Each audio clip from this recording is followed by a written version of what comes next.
Good morning class. चलिए, last class में कहां तक हुआ था? शिवालिक हिमालय कंप्लीट हो गया था। ठीक।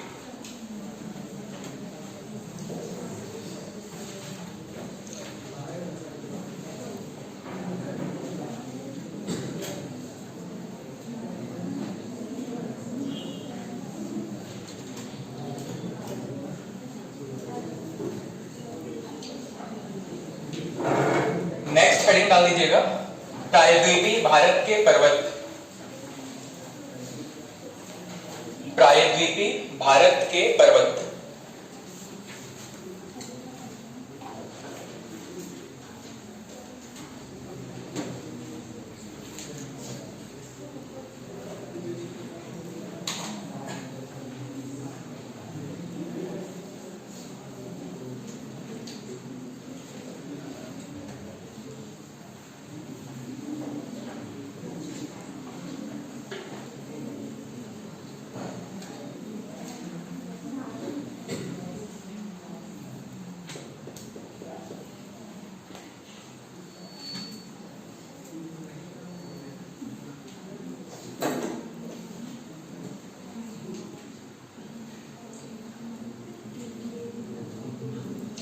प्रायद्वीपीय भारत के पर्वतों में हमें मुख्य रूप से 5 पर्वत श्रेणियों के बारे में पढ़ना है।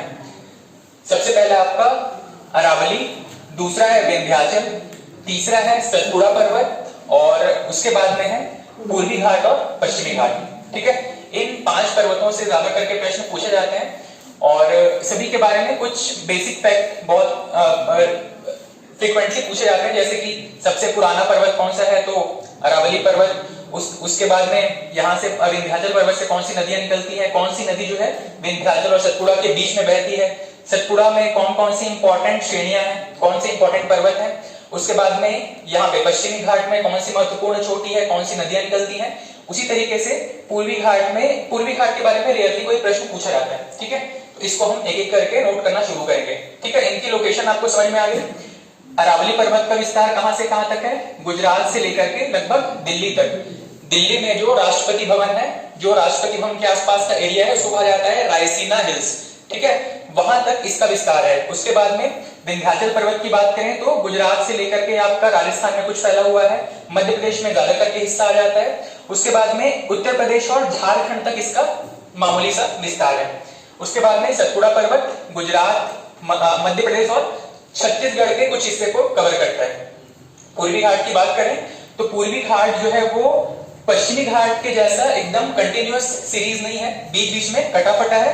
इसका भी रीजन क्या है, जहां पे भी पर्वत इस तरीके से कटे कटे मिलते हैं, उनका मुख्य रीजन होता है नदियों के द्वारा उनका कटाव किया गया हो। जैसे कि हमने हिमालय में बात किया था, बृहद हिमालय से निकलने वाली नदियां आपके लघु हिमालय और शिवालिक श्रेणी का कटाव करती हैं।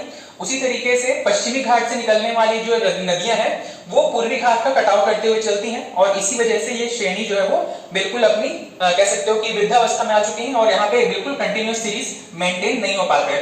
उसकी तुलना में पश्चिमी घाट की अगर बात करें तो पश्चिमी घाट से निकलने वाली जो नदियां हैं वो या तो पूर्व की तरफ बह जाती हैं या तो पश्चिम की तरफ बह जाती हैं। कोई ऐसी नदी नहीं है जो कि इनको बीच से काटती हो, इसीलिए ये बिल्कुल कंटिन्यूअस सीरीज के फॉर्म में दिखाई देती है। ठीक है, इनके कंटिन्यूअस होने न होने का रीजन आपको समझ में आ गया होगा। ठीक है, उसके बाद में सबसे पहला आपने हेडिंग डाला होगा अरावली पर्वत। सबसे पहला हेडिंग डाल दीजिएगा अरावली पर्वत।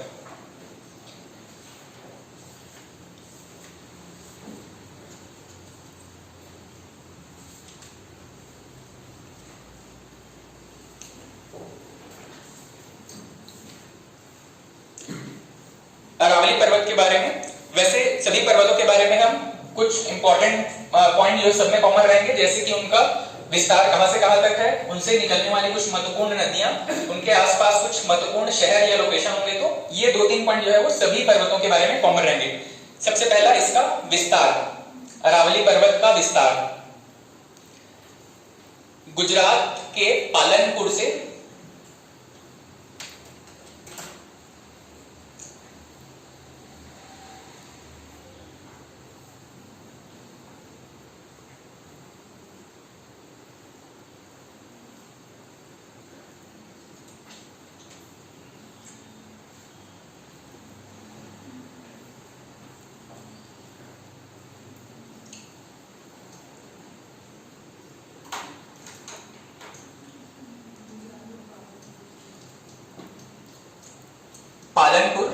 गुजरात, गुजरात के पालनपुर से दिल्ली तक,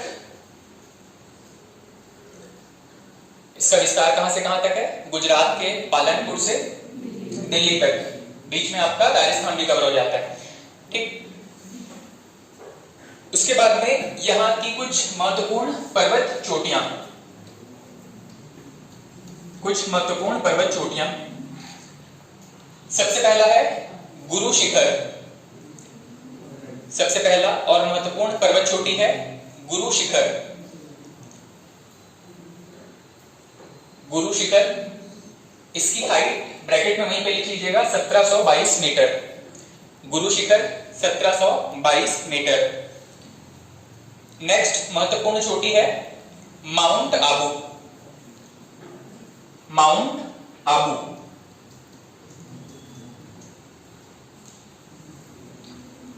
पहली महत्वपूर्ण पर्वत चोटी थी गुरु शिखर, दूसरा है माउंट आबू। ठीक है, माउंट आबू क्यों प्रसिद्ध है?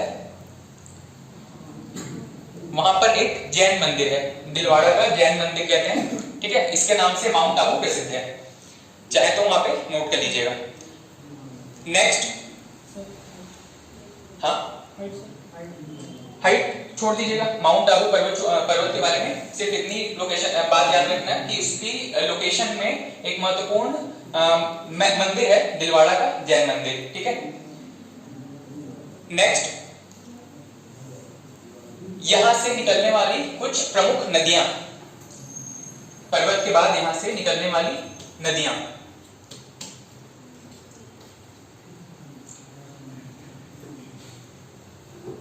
सबसे पहला है लूनी नदी,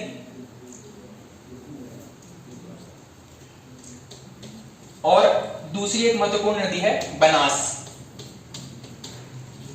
जब नदी अपवाह तंत्र पढ़ेंगे तब इनके बारे में थोड़ा सा और डिटेल पढ़ेंगे। लूनी नदी दक्षिण की तरफ बहते हुए आपका गुजरात में ये अपना कह सकते हो कि अरब की खाड़ी, अरब सागर मिल जाती है, और बनास नदी जो है वो आपके यमुना की सहायक नदी बनती है आगे चल के। ठीक है, उसके बाद में जो सबसे ज्यादा फ्रीक्वेंटली पूछा जाता है इसके बारे में, आपके अरावली पर्वत के बारे में, इसको नोट कर लीजिएगा। यह एक अवशिष्ट पर्वत है, अवशिष्ट पर्वत है। इसका मतलब है कि इसका निर्माण बहुत पहले हो चुका था, सबसे पुराना पर्वत है भारत में, और इसकी जो अवस्था है अब जीर्ण शीर्ण अवस्था में है। ठीक है, धीरे धीरे यहाँ पे माइनिंग एक्टिविटीज और इंक्रोचमेंट की वजह से, वहां पे कब्जा करने की वजह से इसकी हाइट जो है वो काफी कम बची हुई है। ठीक है, ये एक अवशिष्ट पर्वत है। ये कुछ महत्वपूर्ण चीजें थी अरावली पर्वत के बारे में। सेकंड हेडिंग डाल दीजिएगा विंध्याचल पर्वत। अरावली पर्वत के बाद में सेकंड है विंध्याचल पर्वत।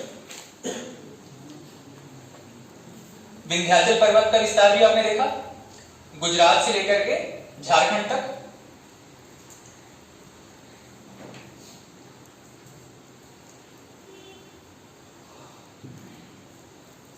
ठीक है, विंध्याचल, इसका विस्तार गुजरात से लेकर के झारखंड तक।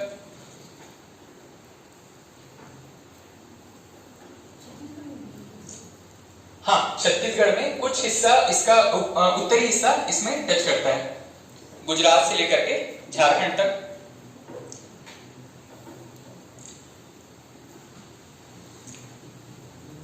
सेकंड, इसमें नेक्स्ट पॉइंट है भारत का दूसरा सबसे प्राचीन पर्वत। भारत का दूसरा सबसे प्राचीन पर्वत।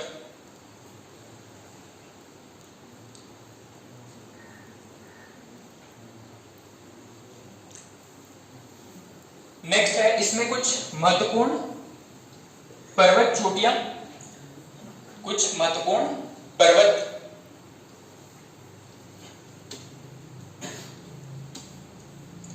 एक है भांडेर और एक है कैमूर पर्वत। भांडेर और कैमूर पर्वत किस श्रेणी का हिस्सा है? विंध्याचल पर्वत श्रेणी का। ठीक, इसके बाद में एक महत्वपूर्ण पर्वत और है यहां पे,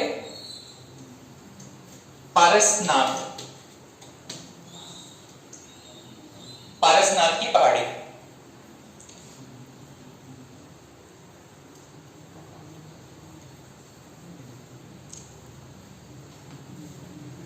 ठीक है, भांडेर, कैमूर और पारसनाथ। इसके बाद में एक महत्वपूर्ण बिंदु है जहां से प्रश्न पूछा जाता है, भारत में उत्तरी और दक्षिणी भारत के मध्य में जल विभाजक रेखा के रूप में कौन सी पर्वत श्रेणी काम करती है? तो विंध्याचल पर्वत श्रेणी जो है वो जल विभाजक के रूप में भारत के उत्तर और दक्षिण की नदियों के बीच में जल विभाजक के रूप में काम करती है। ठीक है, भारत की उत्तरी और दक्षिणी नदियों के बीच में जल विभाजक के रूप में काम करती है। कौन सी पर्वत श्रेणी? विंध्याचल पर्वत श्रेणी।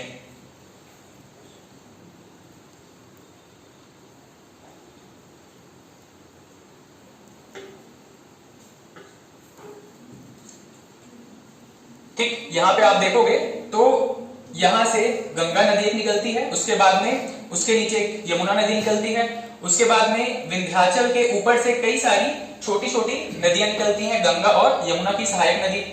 उसी प्रकार से यहाँ पे जैसे ही आप सतपुड़ा के नीचे आओगे तो गोदावरी मिलेगा, उसके बाद में कावेरी यहाँ पे, तो इस तरीके से गोदावरी हो गया, कृष्णा हो गया, कावेरी हो गया और कई सारी छोटी छोटी नदियां और उनकी सहायक नदियां यहाँ पे निकलती हैं। ठीक है, तो इन दोनों हिस्सों के बीच में एक जल विभाजक के रूप में कौन सी पर्वत श्रेणी है? विंध्याचल पर्वत। ठीक, नेक्स्ट हेडिंग डाल दीजिएगा सतपुड़ा पर्वत।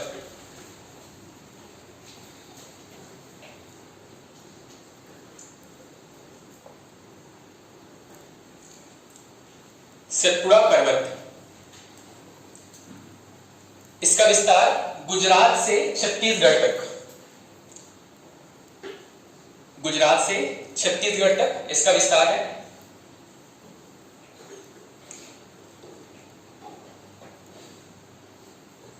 इसको एक दूसरा नाम दिया जाता है, इसके कह सकते हो कि नेचर की वजह से इसको कहा जाता है जंगलों की रानी।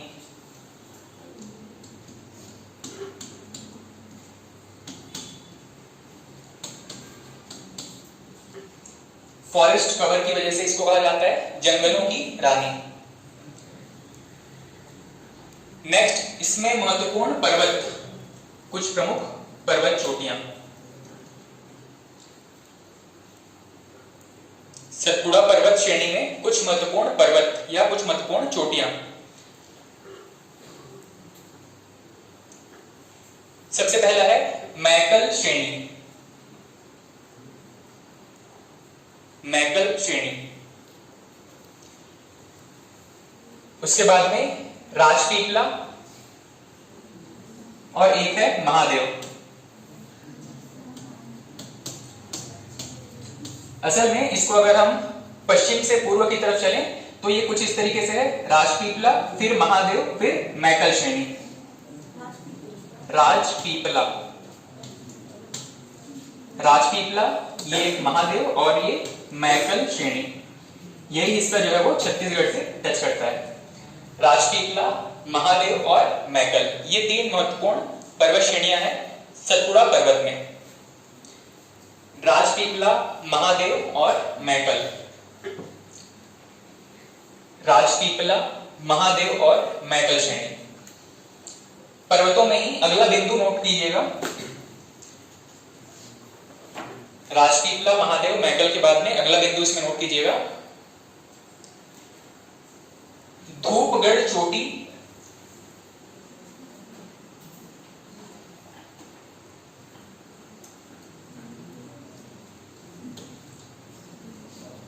धूपगढ़ चोटी महादेव पर्वत पर स्थित है। धूपगढ़ चोटी महादेव पर्वत पर स्थित है। महादेव पर्वत श्रेणी पर धूपगढ़ चोटी स्थित है। ठीक है, अगला बिंदु इसी में ही, पर्वतों वाले में ही नेक्स्ट बिंदु नोट कीजिएगा,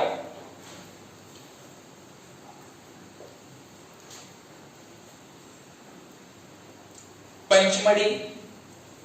पंचमढ़ी एक पर्यटन स्थल है।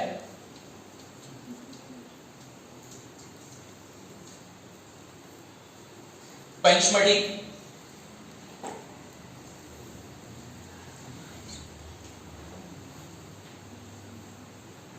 सतपुड़ा पर्वत पर, पंचमढ़ी सतपुड़ा पर्वत पर होशंगाबाद में स्थित है। पंचमढ़ी सतपुड़ा पर्वत पर होशंगाबाद में स्थित है।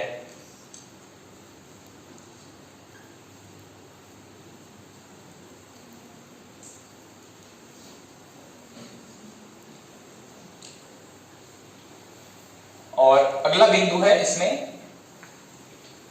नदियों के बारे में। चाहे तो वहीं पे एक छोटा सा इस तरीके से डायग्राम नोट कर लीजिएगा।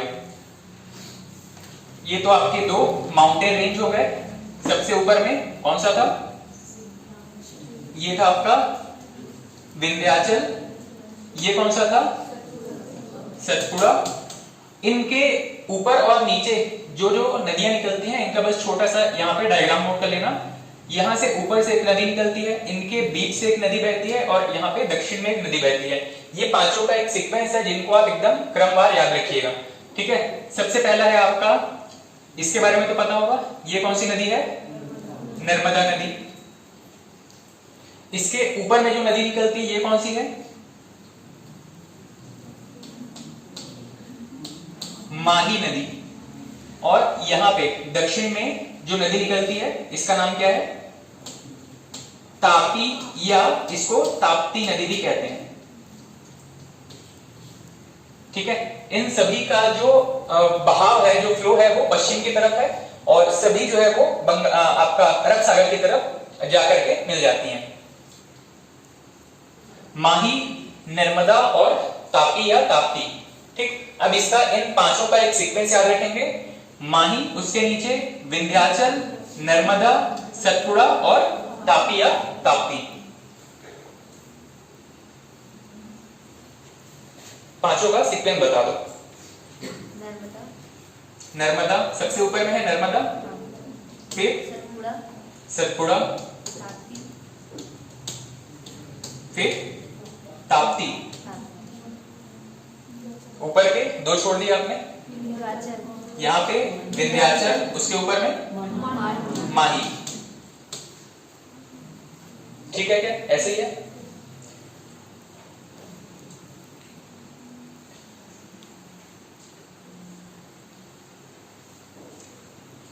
ठीक, ये एक इनका सीक्वेंस हो गया। और सबसे लास्ट बिंदु यहाँ पे भी नोट कर लीजिएगा, यह एक अवशिष्ट पर्वत है। यह एक अवशिष्ट पर्वत है। सतपुड़ा के बारे में एक बिंदु नोट कीजिएगा, यह एक अवशिष्ट पर्वत है।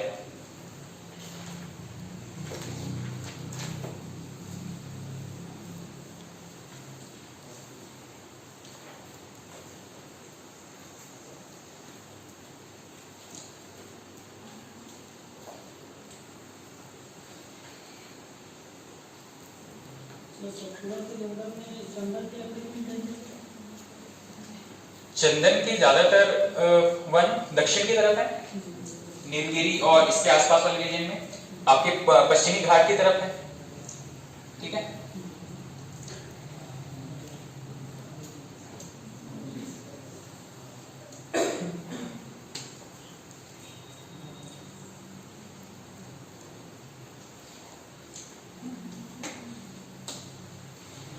नेक्स्ट हेडिंग डाल दीजिएगा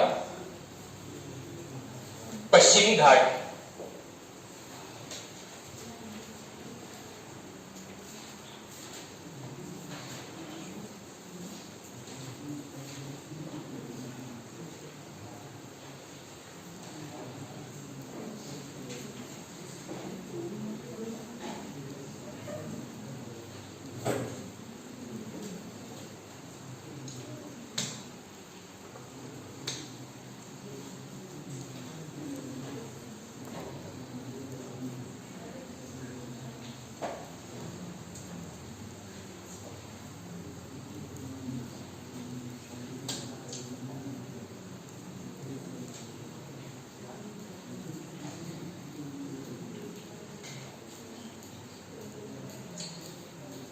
पूर्वी घाट और पश्चिमी घाट के बारे में थोड़ा सा यहाँ पे बस ध्यान देने की जरूरत है।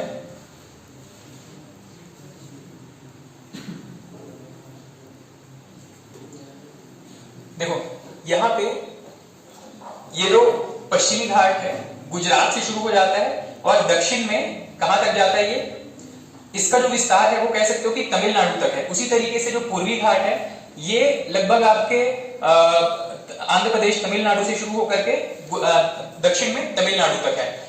इसमें जो जानने वाली चीजें क्या है, पश्चिमी घाट में कुछ ऐसे एरिया है जहां पे हल्के से कह सकते हो कि आने जाने के लिए, परिवहन के लिए रास्ते बने हुए हैं। इनको हम यहाँ पे दर्रों के नाम से जानते हैं। जैसे कि हमने हिमालय में महत्वपूर्ण दर्रे पढ़े, वैसे ही यहाँ पे कुछ दर्रे हैं जैसे कि थाल घाट, घोर घाट, पाल घाट, इस तरीके से यहाँ पे जो दर्रे हैं अलग अलग राज्यों में, इनके बारे में पढ़ना है। ठीक है, उसके बाद में कुछ महत्वपूर्ण पर्वत चोटियां हैं, इनके बारे में पढ़ना है। जो जहां से प्रश्न पूछा गया है आपके पीएससी वगैरह में, व्यापम में, वो इस एरिया से है, यहां से प्रश्न पूछा गया है आपको। ठीक है, ये जो पश्चिमी घाट है वो दक्षिण की तरफ आपका जो विस्तार है, और पूर्वी घाट का जो दक्षिण की तरफ विस्तार है, ये दोनों एक जगह पर आकर के मिल जाते हैं और एक पर्वतीय गांठ इनका निर्माण करते हैं। ठीक है, माउंटेनियस नॉट का निर्माण करते हैं, जो कि आपके मुख्य रूप से तीन राज्यों में फैला हुआ है। कौन कौन से, एक है आपका कर्नाटक, दूसरा है आपका तमिलनाडु और तीसरा केरल। इन तीनों के बीच में इन पर्वतों का एक जाल सा बन जाता है। इस पूरे पर्वत को कहा जाता है नीलगिरी पर्वत। ठीक है, इस पूरे पर्वत को, इस पूरे एरिया को कहा जाता है नीलगिरी पर्वत। यहाँ पे एक महत्वपूर्ण पर्वत चोटी है, इसको किस नाम से जानते हैं यहाँ पे, इसको कहते हैं डोडा बेटा। ठीक है, इन सभी को हम एक एक करके नोट करते चलेंगे। सबसे पहले आप हेडिंग डाल दीजिएगा पश्चिमी घाट, हेडिंग डाल दीजिएगा पश्चिमी घाट। ठीक, हमारा टॉपिक हमने स्टार्ट किया था आपके प्रायद्वीपीय भारत के पर्वतों के रूप में। उसमें हमने तीन प्रमुख पर्वतों के बारे में बात किया। सबसे पहले था आपका अरावली पर्वत, फिर विंध्याचल और फिर सतपुड़ा। ठीक है, सतपुड़ा में इन पर्वतों का क्या क्या नाम था, ये है राजपीपला, महादेव और मैकल। राजपीपला, महादेव, मैकल, ये तीन पर्वत श्रेणियां हैं। ठीक है, ये जो ऊपर से एक नदी निकलती है इसका नाम क्या था, माही, फिर नर्मदा और फिर लास्ट में तापी। चलिए, इसको पश्चिमी घाट में कुछ बिंदु हैं उसको नोट कर लीजिए।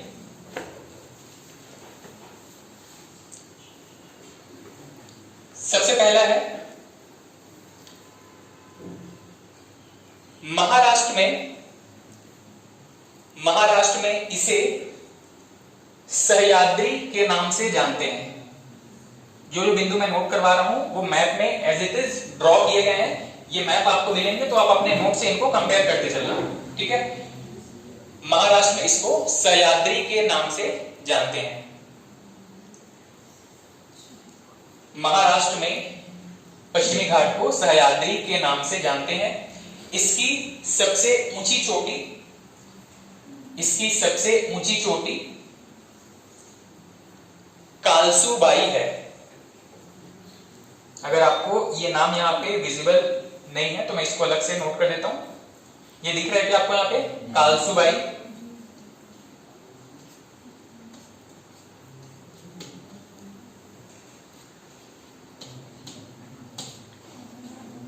ठीक, तो पश्चिमी घाट को महाराष्ट्र में किस नाम से जानते हैं, सह्याद्री। इसकी सबसे ऊंची चोटी कौन सी है, कालसूबाई। नेक्स्ट पॉइंट,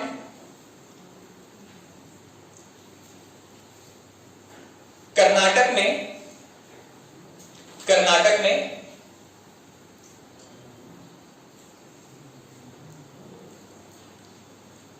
एक प्रमुख पर्वत चोटी, कर्नाटक में एक प्रमुख पर्वत चोटी कुद्रेमुख है।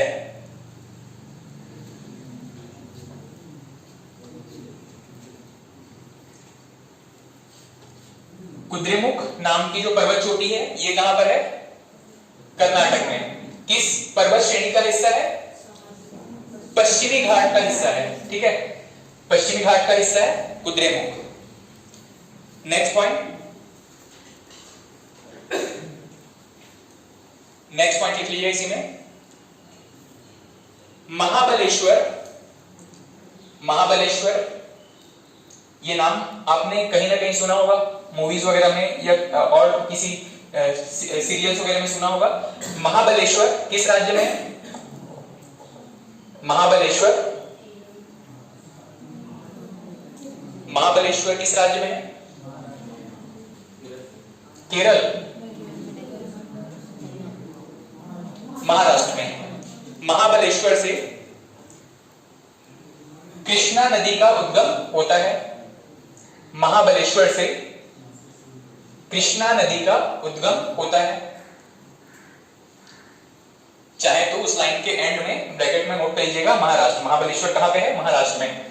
ठीक है, ऊपर आलसूबाई हमने पढ़ा, उसके नीचे यहाँ पे इसी मैप में एक छोटा सा पर्वत ड्रॉ किया गया है जो कि महाबलेश्वर है। महाबलेश्वर से कृष्णा नदी का उद्गम होता है।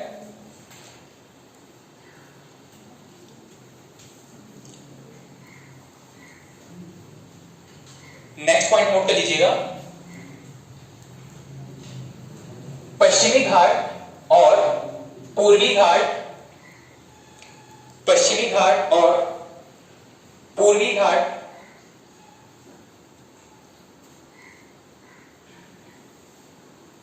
दक्षिण में एक पर्वतीय गांठ का निर्माण करते हैं। दक्षिण में एक पर्वतीय गांठ का निर्माण करते हैं। पर्वतीय गांठ का निर्माण करते हैं जिसे नीलगिरी पर्वत कहते हैं।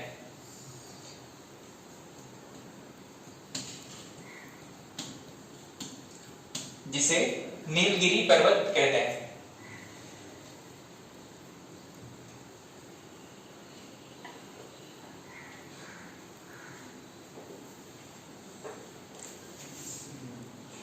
नेक्स्ट पॉइंट, नीलगिरी पर्वत की सबसे ऊंची चोटी, नीलगिरी पर्वत की सबसे ऊंची चोटी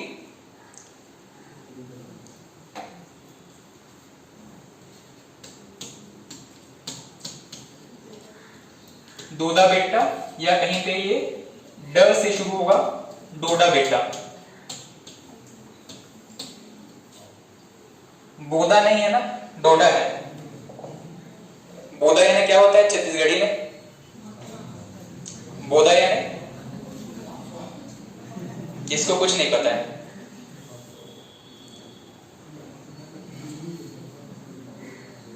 भिंडी को क्या बोलते हैं छत्तीसगढ़ी में? और टमाटर को? बंगाला। और पताल।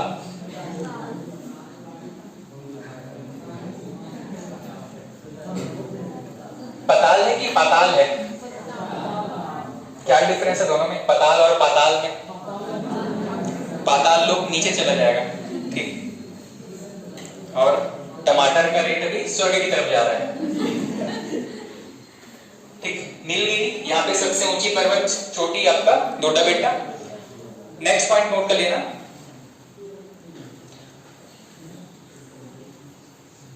पश्चिमी घाट में, पश्चिमी घाट में कुछ दर्रे स्थित हैं।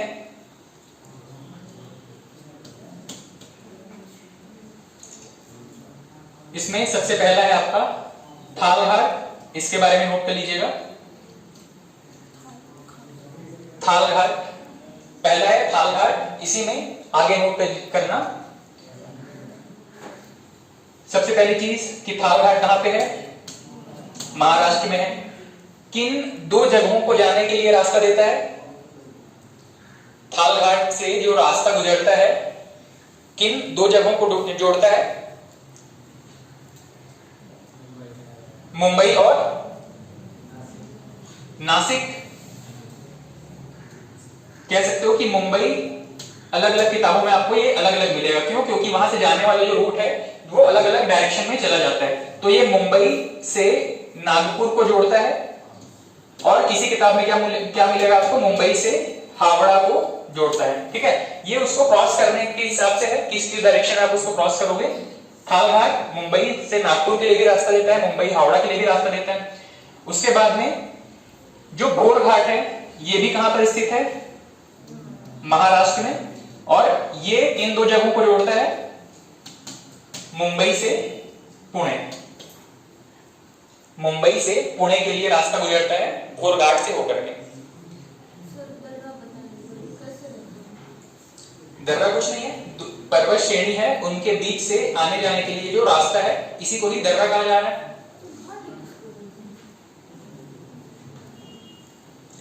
पर्वत श्रेणी के बीच से जाने आने के लिए जो रास्ता कटा होता है इसी को ही दर्रा कह रहे हैं।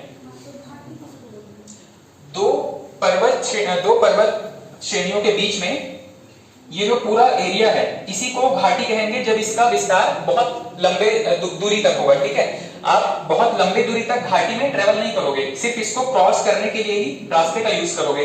लेकिन घाटी क्या है, दो पर्वत श्रेणियों के बीच में, या यूं कह सकते हो कि पर्वतों के दो चोटियों के बीच में जबकि वो विस्तार बहुत लंबा हो उसको घाटी कहा जाता है। जैसे कि हमने एक शब्द पढ़ा था अभी हिमालय को पढ़ते हुए, सिंधु घाटी और आपका कश्मीर घाटी, इन दोनों को अलग कौन सा करता है, किस पर्वत के द्वारा, जास्कर श्रेणी के द्वारा ये दोनों घाटी अलग होते हैं। ठीक है, तो घाटी कहने का मतलब ये था कि ये जो पूरा पर्वत श्रेणी था, पर्वत चेन था, माउंटेन चेन था, और ये जो पूरा माउंटेन चेन था जिसमें कि काराकोरम लद्दाख के बाद ये था जास्कर श्रेणी और ये आपका था बृहद हिमालय या ग्रेटर हिमालय, इन दोनों के बीच जो भी संकरा सा एरिया है इसको घाटी कहा जा रहा है। ठीक है, और आपका ये जो दर्रा है ये इन दोनों को क्रॉस करने के लिए जो एरिया है, जो पास पैसेज मिलता है, इसी को हम दर्रा कह रहे हैं। ठीक, नेक्स्ट पॉइंट क्या नोट किया आपने, लास्ट पॉइंट थालघाट घोरघाट। इसके बाद में नेक्स्ट है पालघाट, थारघाट, घोरघाट और उसके बाद में है पालघाट। इसकी लोकेशन कहां पे है, ये आपके केरल से तमिलनाडु के लिए जो रास्ता गुजरता है इसको कहा जा रहा है पालघाट दर्रा। ठीक, केरल से तमिलनाडु के लिए, केरल और तमिलनाडु को जोड़ता है पालघाट दर्रा। उसका एक और नाम है, लिखा हुआ है, चाहे तो आप नोट कर लेना, पलक्काड़ गैप। ये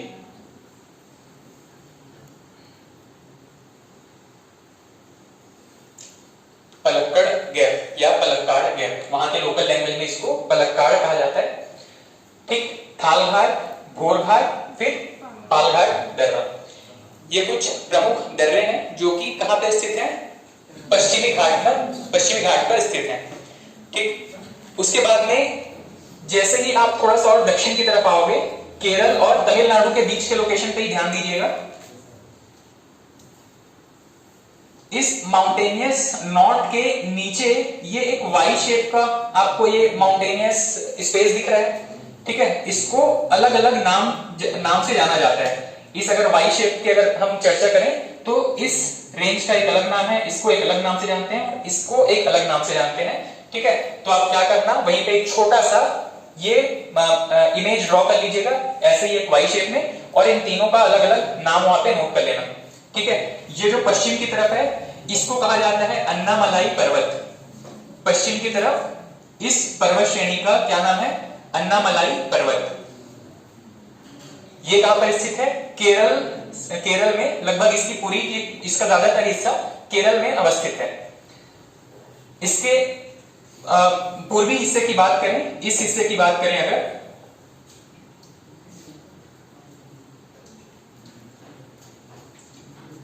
इसके पूर्वी हिस्से की अगर बात करो तो इसको कहा जाता है पालनी हिल्स या पालनी पर्वत। ठीक, और उसके बाद ये जो दक्षिणी हिस्सा है, या यूं कह सकते हैं कि ये आपका दक्षिण पश्चिमी जो हिस्सा है, इसको कहा जाता है कार्डमम या इलायची पर्वत।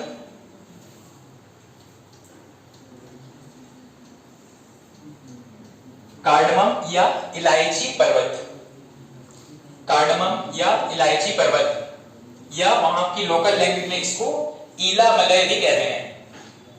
और जैसा इसके नाम से समझ में आ रहा है, यहाँ पे इलायची की खेती, जो हरी इलायची है उसकी खेती बहुत ज्यादा होती है। इसी वजह से इसको इलायची हिल्स या कार्डमम हिल्स कहा जाता है। ठीक है, तो इस वाई टाइप, ये जो वाई टाइप का जो एक शेप दिख रहा है, इसमें 3 महत्वपूर्ण पर्वत श्रेणियां हैं। सबसे पहले जो पश्चिमी हिस्सा है जिसको कि हम अन्नामलाई कह रहे हैं, जो पूर्वी हिस्सा है इसको पालनी हिल्स, और ये जो दक्षिण पश्चिमी हिस्सा है इसको कह रहे हैं इलायची पर्वत श्रेणी या इलायची हिल्स। ठीक है, इन तीनों के बीच में एक और पर्वत है, इन तीनों को जोड़ता हुआ एक और पर्वत है, इसका क्या नाम है? इसको कहा जाता है अनाईमुदी चोटी, अनाईमुदी।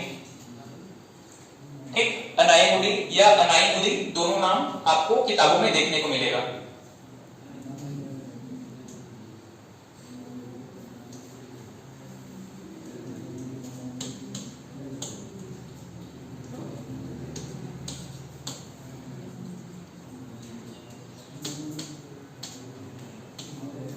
अनाईमुदी या अनाईमुदी, ये दोनों नाम आपको देखने को मिलेंगे।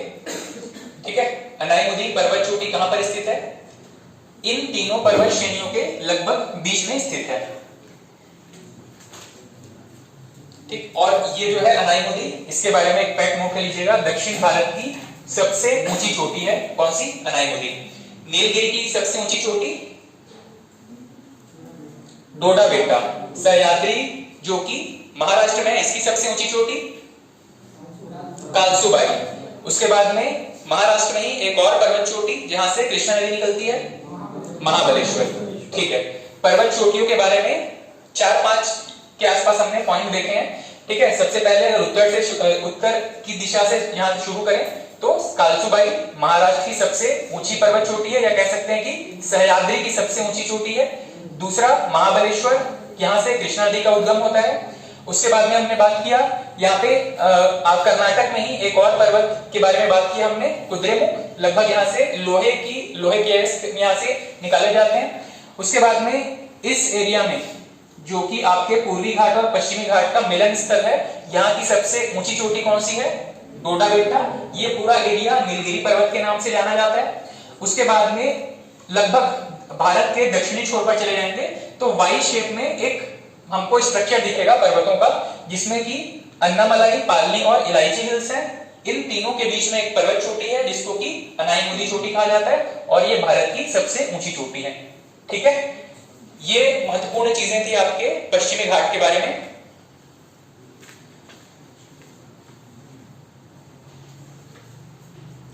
ठीक है, नेक्स्ट हेडिंग डाल दीजिएगा पूर्वी घाट।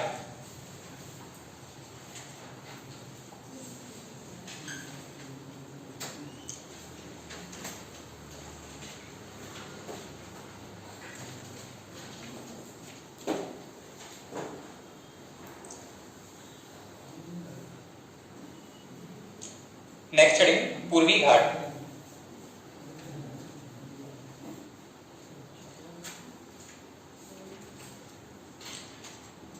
पूर्वी घाट के बारे में ज्यादातर जो चीजें हैं वो नीलगिरी को ही समर्पित बातें लिखी हुई हैं, नीलगिरी पर्वत के बारे में ही बातें लिखी हुई हैं। यहाँ पे जो काम की चीज है, जो 2-3 पॉइंट आपको नोट करने हैं, वो ये है कि अलग अलग राज्यों में जो पूर्वी घाट के हिस्से हैं इनको किस किस नाम से जाना जाता है। बस इतना नोट कर लीजिएगा। सबसे पहले पूर्वी घाट का अगर दक्षिण से शुरू करें तो सबसे पहले नोट कर लीजिएगा पूर्वी घाट में सबसे पहले तमिलनाडु। तमिलनाडु में इसकी जो पर्वत श्रेणियां हैं, इसमें सबसे पहला है, तमिलनाडु में सबसे पहला है शेवा राय, शक्कर का स है।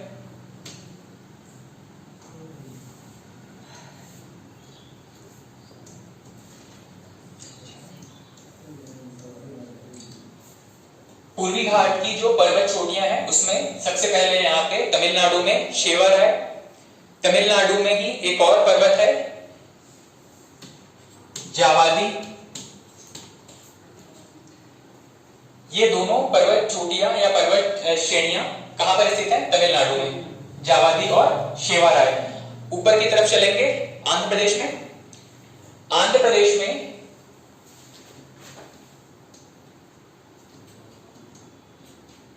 आंध्र प्रदेश में जो पर्वत चोटी है पूर्वी घाट में, इसको कहा जाता है नल्ला मलाई।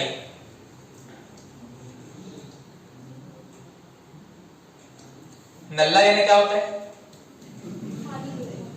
खाली पीली। नल्ला मलाई या नल्ला मलाई भी मिलेगा।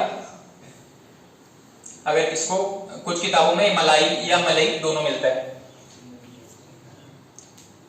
नल्ला मलाई।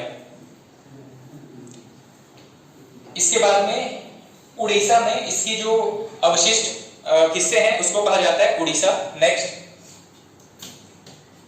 उड़ीसा में महेंद्रगिरी। महेंद्रगिरी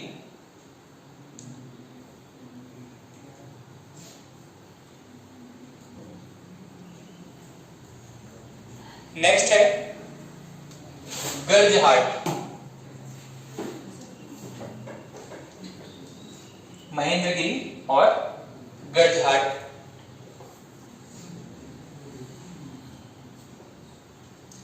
महेंद्रगिरी और गर्जहाट ये पर्वत कहां पर स्थित है? उड़ीसा में। उसके बाद में झारखंड। झारखंड में इसके जो अवशिष्ट हिस्से बचे हुए हैं इसको कहा जाता है राजमहल। असल में ये पूरा हिस्सा जो है वो राजमहल का जो हिस्सा है वो आपके एक समय पे बंगाल तक विस्तारित था, ठीक है। लेकिन अब इसकी स्थिति क्या है? ये सिर्फ झारखंड में स्थित है और आपके बंगाल का जो हिस्सा था वो गंगा और उसके जो ड्रेनेज सिस्टम है उसके द्वारा ये पूरा खत्म हो चुका है, ठीक है। और इसी के नाम पर अगर मैं आपको मैप में थोड़ा सा डिस्कस करूं,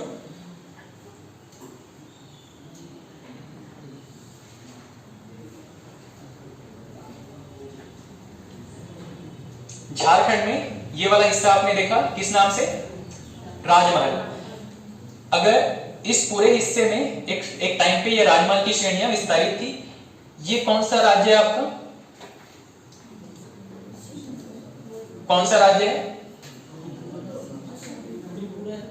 बहुत बढ़िया। हम मैप में राज्यों की चर्चा कर चुके हैं। ये तो समझ में आ रहा होगा कि ये नॉर्थ ईस्ट का एरिया है। ये कौन सा राज्य है आपका?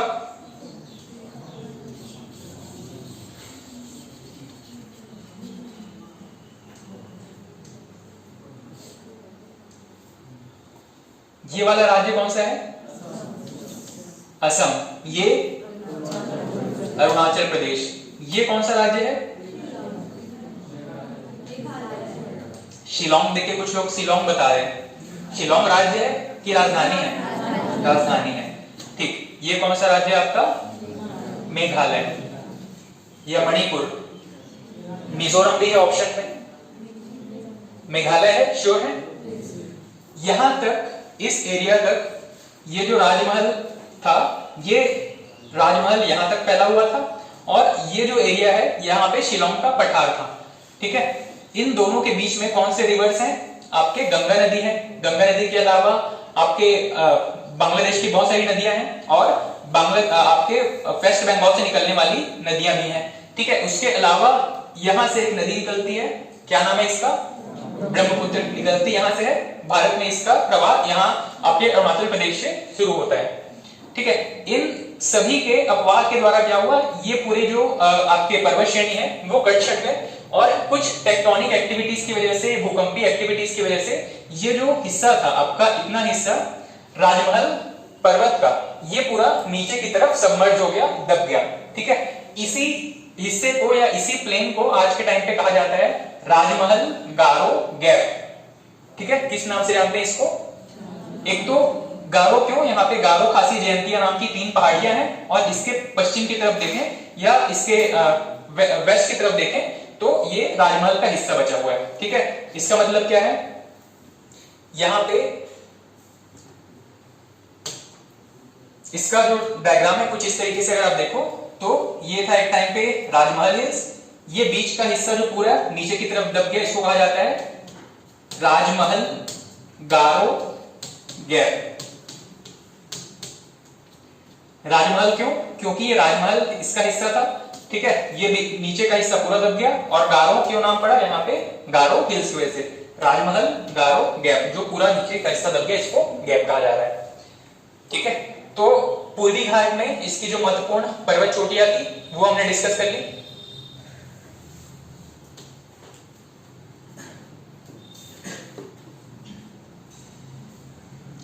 ठीक, ये बंगाल से लेकर के बांग्लादेश तक का जो पूरा हिस्सा है वो नीचे दब गया है, इसी को कहा जाता है राजमहल, गारो, गैप। ये वाला हिस्सा जो यहाँ पे ड्रॉ किया गया है वो असल में यहाँ कहीं तक पूरा आ जाएगा। ठीक है, राजमहल, गारो, गैप।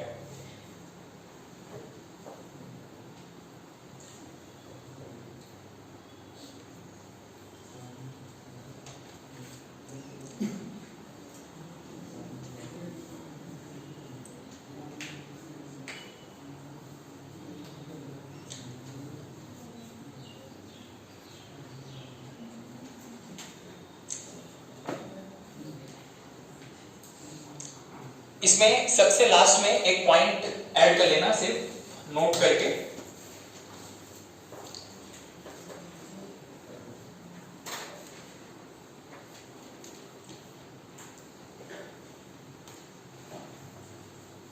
कुछ ऐसे बिंदु हैं जो कि यहाँ पे नीलगिरी के समय पे छूट गए हैं, सिर्फ उन्हीं बिंदुओं को नोट कर लेना।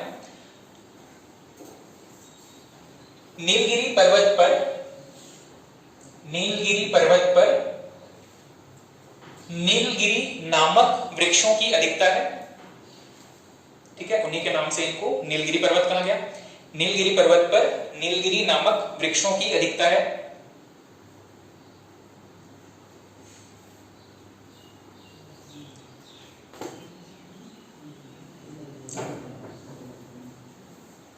नेक्स्ट नोट में ही नेक्स्ट पॉइंट लिख लीजिएगा।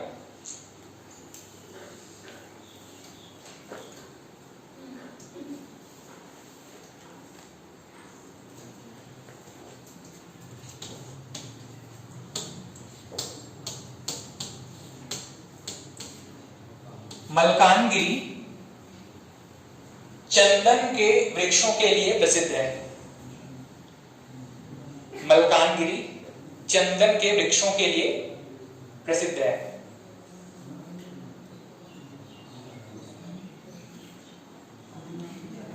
मल्कानगिरी चंदन के वृक्षों के लिए प्रसिद्ध है। नेक्स्ट पॉइंट,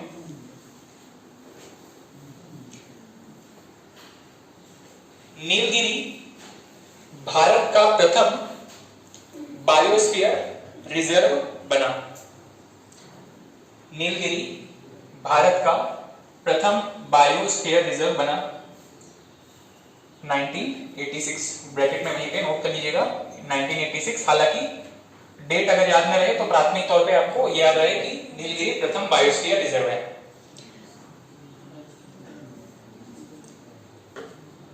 बायोस्फीयर रिजर्व क्या होता है, आपका राष्ट्रीय उद्यान क्या होता है, इन सब की चर्चा हम वन में अब फॉरेस्ट वाले टॉपिक पे डिटेल से डिस्कस करेंगे।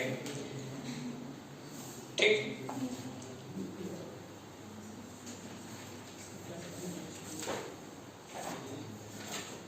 चलिए एक बार वापस से अपन एक स्ट्रक्चर याद कर लेते हैं। हमने शुरुआत कहां से किया था, कहां तक पहुंचे हैं।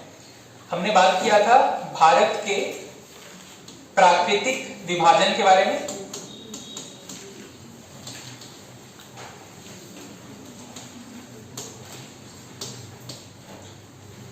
नेचुरल लैंडस्केप कौन कौन से अवेलेबल हैं भारत में, इसकी चर्चा हमने शुरू की थी।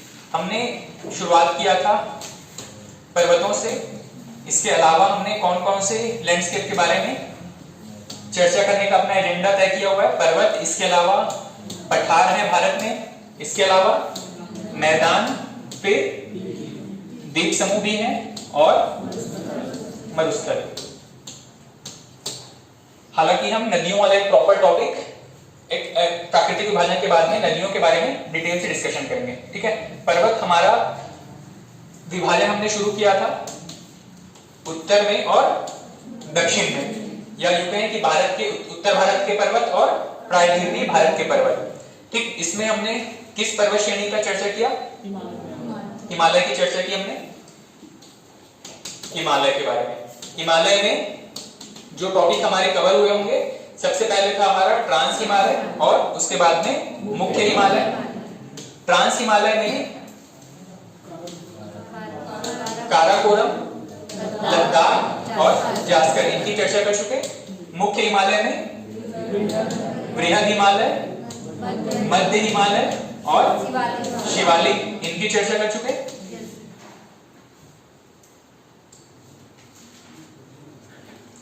फिर दक्षिण में या यूं कहें कि प्रायद्वीपीय भारत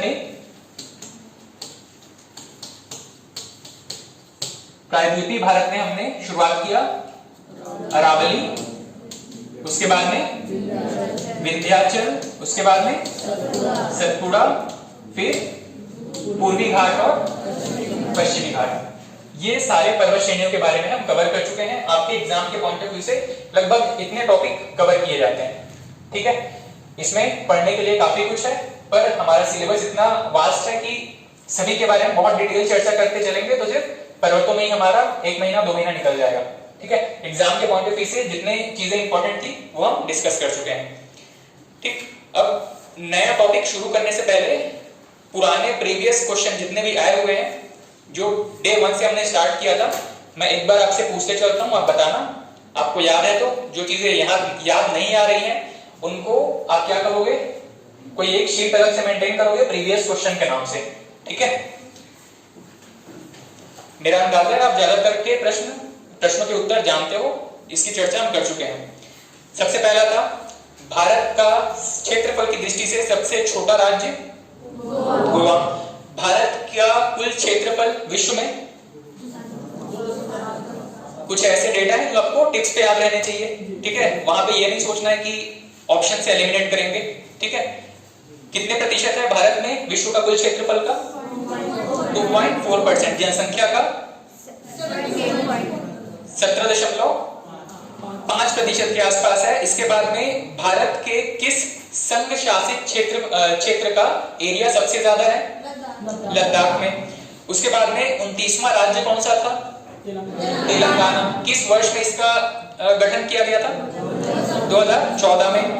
उस समय इसका तिथि एग्जैक्ट डेट पूछा गया था। इसका रीजन ये था कि उसी वर्ष इसका गठन हुआ था, या उसी वर्ष एक प्रश्न एग्जाम में पूछा गया था। तो ये ज्योग्राफी के हिसाब से कम इंपॉर्टेंट है, आपके करंट अफेयर के हिसाब से ज्यादा इंपॉर्टेंट था, ठीक। तेलंगाना किस क्रम का राज्य था? 29वां। सबसे दक्षिणी राज्य तमिलनाडु। सबसे उत्तरी क्षेत्र, उत्तरी अगर राज्य या यूनियन टेरिटरी की बात करें तो लद्दाख या जम्मू कश्मीर? लद्दाख। वर्तमान में इसका आंसर क्या होगा? लद्दाख। जब राज्य था तब जम्मू कश्मीर आंसर होता। सर्वाधिक राज्यों से घिरा राज्य कौन सा है? उत्तर प्रदेश। तेलंगाना किसके साथ अपनी सीमा साझा नहीं करता है? इसके लिए आपको ऑप्शन से एलिमिनेट होगा ये प्रश्न, ठीक है। जैसे कि ऑप्शन है तमिलनाडु, आंध्र प्रदेश, कर्नाटक, छत्तीसगढ़, महाराष्ट्र। किस राज्य के साथ अपनी सीमा साझा नहीं करता है? ये प्रश्न पूछा गया है। किसके बारे में? तेलंगाना के बारे में। पहला ही ऑप्शन था आपका तमिलनाडु, ठीक है। तमिलनाडु के साथ, तमिलनाडु यहाँ पे है, ठीक। किसके साथ सीमा साझा कर रहे हैं? महाराष्ट्र, छत्तीसगढ़, यहाँ पे उड़ीसा से भी कुछ सीमा साझा करता है, फिर आंध्र प्रदेश और कर्नाटक, इतने राज्यों के साथ सीमा साझा कर रहे हैं। किस राज्य को भारत में सूर्योदय की भूमि कहा जाता है? अरुणाचल प्रदेश को। क्यों?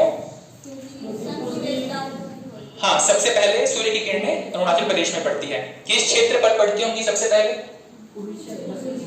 पूर्वी क्षेत्र में। कोई स्पेसिफिक बिंदु है क्या? अराकानियोमा, ठीक है।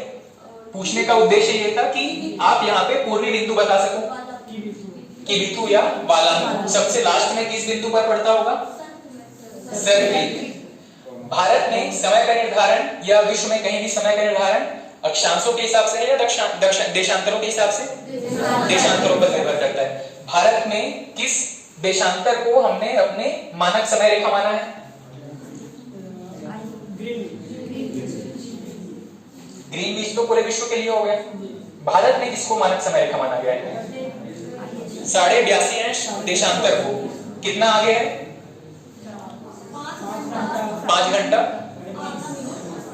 5 घंटा आधा मिनट, 5 घंटा 30 मिनट, ठीक, 5.5 घंटे के आसपास समय आगे है। कर्क रेखा भारत के किस राज्य से होकर के गुजरती है?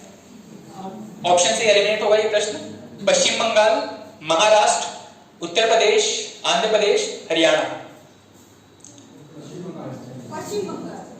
ठीक है, ऑप्शंस जिन्होंने ध्यान से नहीं सुना, ऑप्शन में क्या क्या है मैप में देखते चलना।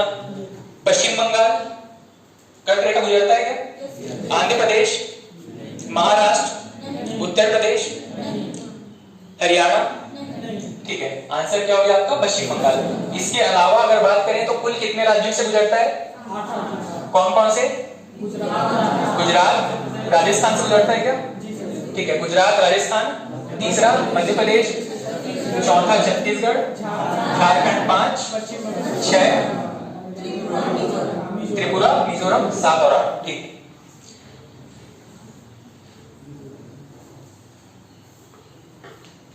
भारत की मानक समय रेखा 0 डिग्री से या ग्रीनविच समय से कितना अंतराल रखती है? प्रश्न पूछा गया था। 5.5 घंटे, 12.5 घंटे, 6.5 घंटे या 8.5 घंटे? 5.5 घंटे। भारत का अक्षांशीय और देशांतरी विस्तार के बारे में पूछा है। इसमें एग्जैक्ट आपको अक्षांश और देशांतर याद होने चाहिए थे। वैसे ये तुक्के से काम चल सकता था। अगर आपको मोटा मोटी फिगर याद है तो ऑप्शन इस तरीके से दिए गए हैं कि आप उसको तुक्का लगा सकते हो। जैसे कि ये वाली लाइन कहां पे है? 68 डिग्री के आसपास में। ठीक है, देशांतर 68 डिग्री से लेकर के 97 डिग्री अप्रोक्स तक फैला हुआ है। उत्तरी क्षेत्र में अगर बात करें तो ये 37 डिग्री के आसपास है और दक्षिण में ये बिंदु जो है वो 8 डिग्री के आसपास है और दक्षिण की तरफ अगर हम भारत का सुदूर दक्षिणी बिंदु खोजते जो चलेंगे तो ये 6 डिग्री 4 मिनट 45 मिनट के आसपास ये आएगा। ठीक है, कहां पर? ग्रेट निकोबार में। भारत में जो तटीय रेखा है उसकी लंबाई कितनी है? भारत की समुद्री सीमा 7,500 किलोमीटर के आसपास। कुल सीमा रेखा भारत में कितनी है? 22,000 कुछ किलोमीटर के आसपास। ठीक, भारत में से किस शहर का देशांतर सबसे अधिक है? ये प्रश्न आपको अक्षांश देशांतरों का थोड़ा सा एग्जैक्ट लोकेशन जब तक मैप का नहीं रहेगा, मैप में इसका लोकेशन याद नहीं रहेगा, किधर से देशांतर कैलकुलेट करना है, कौन सा पूर्वी देशांतर है, पश्चिमी देशांतर है, तब ये थोड़ी सी कठिनाई वाली प्रश्न है। ऑप्शन में है मुंबई, दिल्ली, रायपुर और चेन्नई। मैप में आप एज्यूम कर पा रहे हो कौन सा जगह कहां पे है? मुंबई ये वाले देशांतर पर आ जाएगा। उसके बाद में दिल्ली इस देशांतर के आसपास होगा। उसके बाद में रायपुर और चेन्नई, ये आपका रायपुर वाला देशांतर है और ये आपका चेन्नई वाला देशांतर होगा। प्रश्न पूछा गया है किस शहर का देशांतर सबसे अधिक है? रायपुर का। ठीक है, देशांतरों के हिसाब से देखें तो यहाँ पे रायपुर का देशांतर सबसे ज्यादा है। तमिलनाडु हालांकि दक्षिण में है पर ये रायपुर से पीछे के देशांतर में स्थित है। नेक्स्ट प्रश्न पूछा गया है भारत का कुल क्षेत्रफल एग्जैक्ट फिगर्स में पूछा गया है 32,87,263 वर्ग किलोमीटर। समय के बारे में पूछा गया फिर से कितने समय तक कितना समय आगे है? भारत का जो मानक समय है 5.5 घंटा। भारत क्षेत्रफल की दृष्टि से विश्व में किस स्थान पर है? 7वें स्थान पर है। कौन सा राज्य पाकिस्तान के साथ अपनी सीमा साझा नहीं करता है? हरियाणा, गुजरात, राजस्थान, पंजाब। हरियाणा। कौन सी खाड़ी भारत को श्रीलंका से अलग करती है? मन्नार की खाड़ी। पाक जल डमरू मध्य किनके बीच में स्थित है? भारत और श्रीलंका के बीच में। मन्नार की खाड़ी किस राज्य से लगा हुआ है? तमिलनाडु से लगा हुआ है। कितने राज्यों के पास अपनी जलीय सीमा है या कह सकते हो कि तटीय सीमा रेखा है? 9 राज्य है। किस राज्य की तटरेखा सबसे लंबी है? गुजरात। भारत और पाकिस्तान के बीच अंतरराष्ट्रीय सीमा रेखा को किस नाम से जानते हैं? Red Cliff. भारत और चीन के बीच? मैकमोहन। कौन सा राज्य पाकिस्तान को स्पर्श करता है? पंजाब, हरियाणा, हिमाचल, दिल्ली? पंजाब।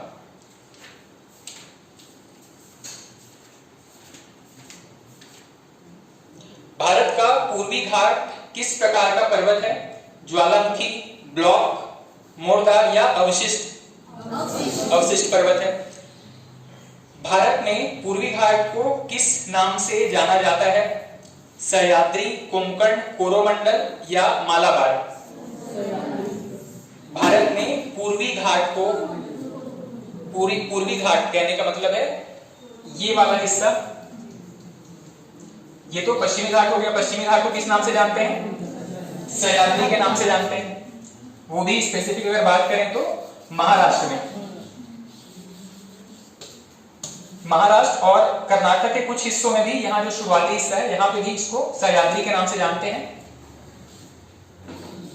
इसका रीजन बस ये है कि कोई भी एक प्रॉपर बाउंड्री नहीं होती है जहां से हम ये कहें कि इसके आगे इस जगह का नाम ये है, इसके आगे नाम परिवर्तित हो जाएगा, वो कल्चर का हिस्सा बन जाता है। ठीक है,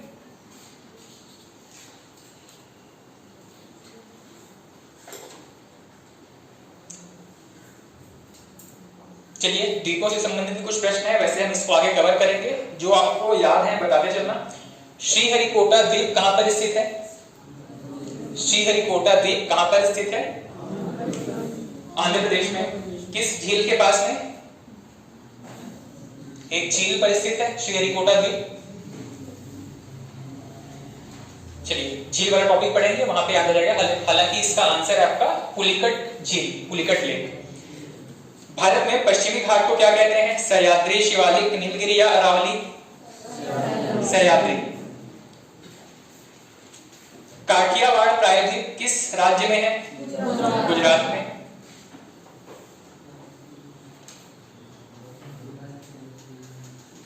हिमालय किस प्रकार का पर्वत है? मोड़दार, भ्रंशोत, ज्वालामुखी या अवशिष्ट? मोड़दार पर्वत है। हिमालय का निर्माण किस क्रम की चट्टानों से हुआ है? किस क्रम, किस एज की चट्टानों से हुआ है? तृतीय क्या टर्शियरी चट्टानों से हुआ है। विश्व की दूसरी सबसे ऊंची चोटी कौन सी है? K2 या गॉडविन ऑस्टिन। एवरेस्ट, हिमालय की कौन कौन सी चोटियां भारत में स्थित है? इसमें मल्टीपल आंसर हो जाएंगे। ठीक है, एवरेस्ट है क्या? माउंट एवरेस्ट नहीं है। कैलाश नहीं है। कंचनजंगा, धौलागिरी, ठीक है। कंचनजंगा कहां पर है? सिक्किम कहां पर है? ये है क्या सिक्किम? ये है सिक्किम? ये भूटान है। सिक्किम कौन सा है? ये। बृहद हिमालय को लघु हिमालय से अलग करने वाली नदी कौन सी है? बृहद हिमालय को लघु हिमालय से अलग करने वाली नदी कौन सी है? बृहद हिमालय को लघु हिमालय से, चलिए नदियों वाले टॉपिक में इसका आपको आंसर मिलेगा। न्यू मूर द्वीप किस देश की सीमा पर स्थित है? न्यू मूर आइलैंड। भारत पाकिस्तान, भारत बांग्लादेश, भारत श्रीलंका, भारत नेपाल? न्यू मूर आइलैंड या न्यू मूर द्वीप। द्वीपों वाले टॉपिक में पढ़ेंगे। ये यहां पर स्थित है द्वीप, पश्चिम बंगाल और आपके बांग्लादेश की सीमा के बीच में। भौगोलिक, इसमें से कौन सा भौगोलिक क्षेत्र की दृष्टि से सबसे प्राचीन है? हिमालय, आपका भारतीय उपमहाद्वीप या विशाल मैदान या पूर्वी तटीय मैदान? ऑप्शंस हैं। सबसे इनमें से सबसे पुराना क्वेश्चन, इजी अगर लैंग्वेज में अगर पूछा जाए तो ये पूछा है कि इनमें से सबसे पुराना स्ट्रक्चर कौन सा है? हिमालय, दूसरा आंसर है, दूसरा ऑप्शन है ये जो पूरा प्रायद्वीपीय भारत है ये, या फिर पश्चिमी घाट या सॉरी पूर्वी घाट, या एक और ऑप्शन है आपका भारत का विशाल मैदान। इस मैदान की चर्चा की गई है, ठीक है। ऑप्शन एक बार फिर से सुनिएगा, हिमालय, ये वाला जो मैदानी क्षेत्र है ये, पूर्वी घाट का जितना हिस्सा है वो, या फिर ये पूरा प्रायद्वीपीय भारत। कौन सा सबसे पुराना है? प्रायद्वीपीय भारत सबसे पुराना स्ट्रक्चर है। कहां से अलग होकर के आया है? किस भूखंड का हिस्सा है? हमने शुरुआत में चर्चा किया था। इस तरीके से इस पूरे लैंड मास को हमने क्या कहा था? पेंजिया। दो भागों में जब बढ़ गया था, ऊपर किसी कौन सा नाम था? अंगारा लैंड, नीचे गोंडवाना लैंड। भारत किसका हिस्सा है? गोंडवाना लैंड का हिस्सा है।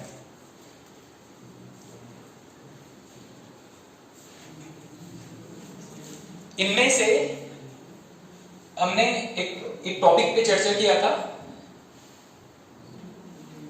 हिमालय को नदियों के विभाजन के हिसाब से बांटा गया क्या? नदियों के द्वारा जो विभाजन किया जाता है पूर्व से पश्चिम के हिसाब से, इसको हमने पढ़ा था, ठीक है।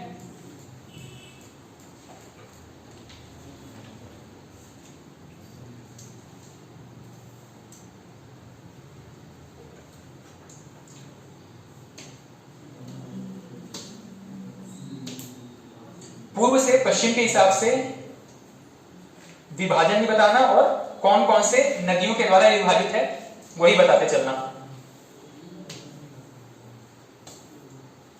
ये हो गया आपका काराकोरम, लद्दाख, जास्कर, बृहद हिमालय, लघु हिमालय, शिवालिक।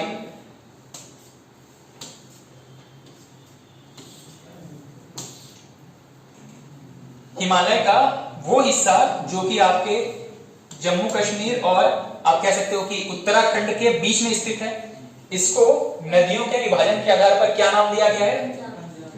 हाँ, पंजाब हिमालय या कश्मीर हिमालय भी कहा जाता है। पंजाब हिमालय या कश्मीर हिमालय कहा जाता है। किन दो नदियों के बीच में स्थित है? सिंधु और सतलज नदी के बीच में है, ठीक। सिंधु और सतलज के बीच में। सतलज के बाद में सतलज और नेपाल की सीमा से लगा हुआ एक नदी है, क्या नाम है इसका?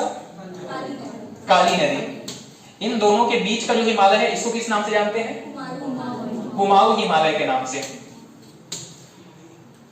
काली नदी और एक नदी है जो कि सिक्किम से निकलती है, तीस्ता नदी।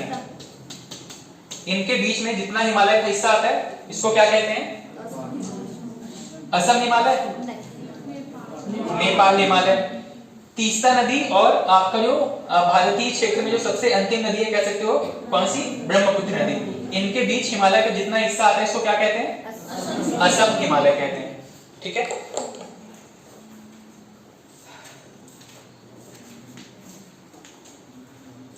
सियाचिन एक वर्ड हमने पढ़ा है। सियाचिन क्या चीज है?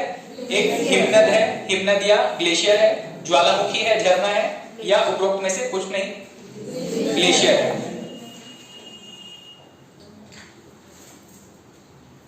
इनमें से कौन सा पठार प्लेटू आज गोंडवाना के नाम से जाना जाता है?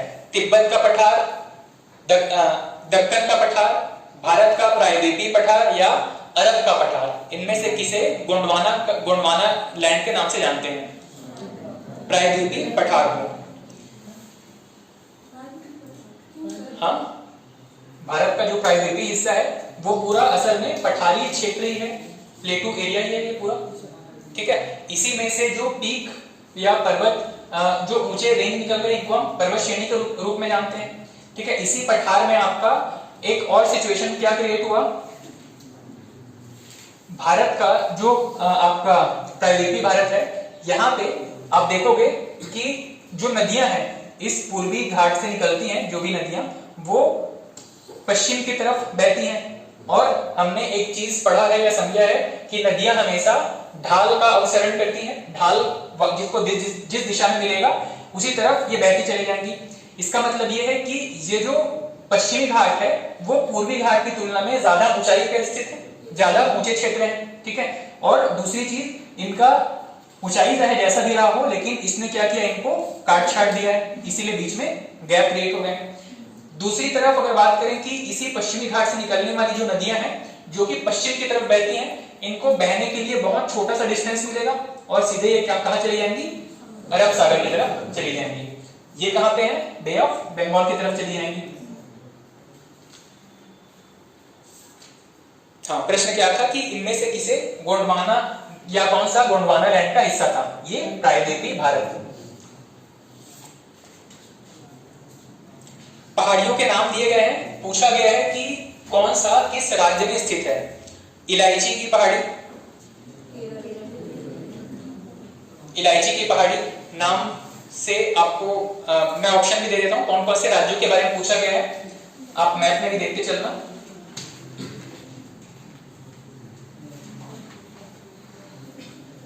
इलायची की पहाड़ी, इसमें ऑप्शन है आपका कर्नाटक, उड़ीसा, तमिलनाडु या आंध्र प्रदेश। ऑप्शन के हिसाब से हम तमिलनाडु को आंसर ले सकते हैं, ठीक। आपका जावादी, जावादी अभी आपने नोट किया, जावादी शेवाराय तमिलनाडु में, तमिलनाडु में या आंध्र प्रदेश में, आंध्र प्रदेश में कौन कौन से नोट किया आपने,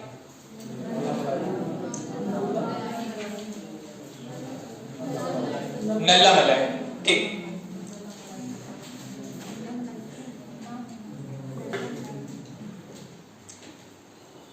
नेक्स्ट प्रश्न पूछा गया है, कश्मीर घाटी को सिंधु घाटी से अलग करती है धौलाधर, ग्रेट हिमालय, पीर पंजाल, शिवालिक।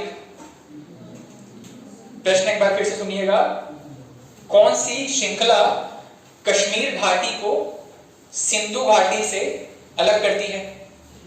आप इमेजिन कर पा रहे हो जो पूरा मैप हमने डिस्कस किया था, कश्मीर घाटी को सिंधु घाटी से अलग करती है धौलाधर, ग्रेट हिमालय, पीर पंजाल या शिवालिक। पीर पंजाल,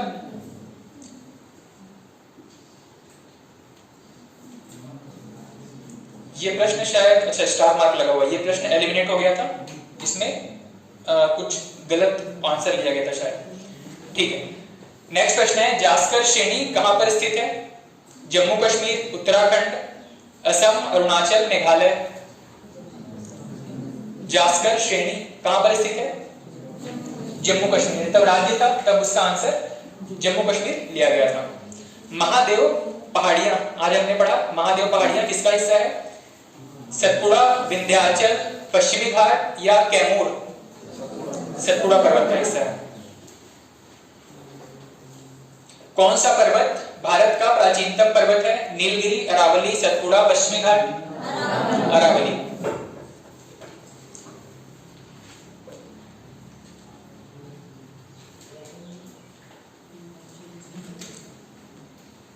ठीक, बाकी इसमें पर्वत और पठार से संबंधित काफी सारे प्रश्न हैं। पठार जब कंप्लीट कर लेंगे तो आपको बाकी के आंसर भी मिल जाएंगे, ठीक है। तो आज की क्लास में अपन इतना रखते हैं और लगभग 2 क्लास में हमारा बाकी का जो हिस्सा है वो कंप्लीट हो जाएगा। कौन कौन सा, पर्वत हमने कंप्लीट किया लगभग 2 क्लास में, पर्वत के बाद में पठार है, मैदान है, द्वीप है, इसके अलावा मरुस्थल है। ये 4 चीजें हम नेक्स्ट 2 क्लास में कंप्लीट कर लेंगे, ठीक है। चलिए बाकी नेक्स्ट क्लास में करते हैं। Thank you.